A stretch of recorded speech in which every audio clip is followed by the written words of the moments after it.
Namaste. My name is JVN Rishi Gautam from Department of Journalism. Today we will discuss about barriers of communication.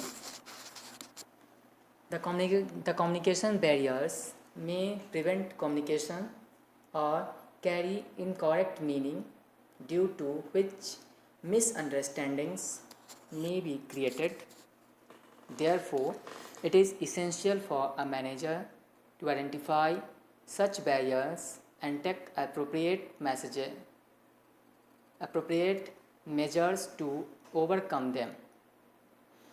The barriers to communication in organizations can be broadly grouped as follows. Semantic barriers. They are concerned with the problems and abstractions.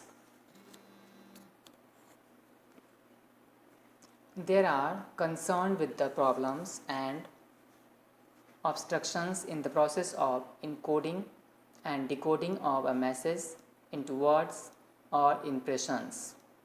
Normally, such barriers result due to use of wrong words, faulty transactions, different interpretations, etc. For example, a manager has to communicate with workers who have to knowledge of an English language, and on the other side, he is not well conversant with the Hindi language. Here, language is a barrier to communication as the manager may not be able to communicate properly with the workers. Next point is psychological barriers. Emotional or psychological factors also act as barriers to communication. The state of mind of both sender and receiver of communication reflects in effective communication. A worried person cannot communicate properly, and an angry recipient cannot understand the message properly. Thus, at the time of communication, both the sender and the receiver need to be psychologically sound. Also, they trust each other. If they do not believe each other, they cannot understand each other's message in its original sense. Next is organizational barriers. The factors related to organizational structure, rules and regulations, authority, relationships, etc. may sometimes act as barriers to effective communication. In an organization with a highly centralized pattern, people may not be encouraged to have free communication.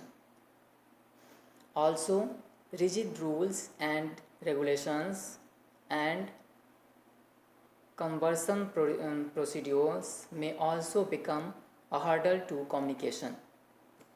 Next is personal barriers.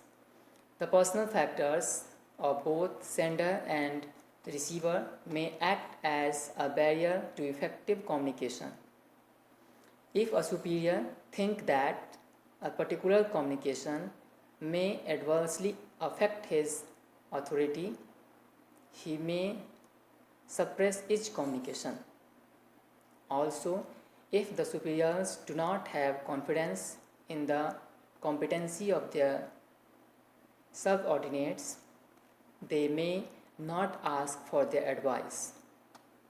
The subordinates may not be willing to offer useful suggestions in the absence of any reward or appreciation for a good suggestion.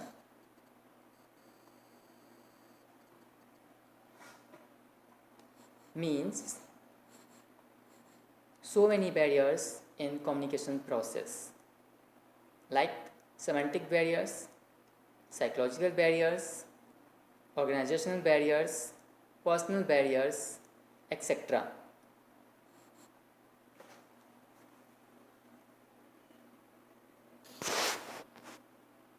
Thank you.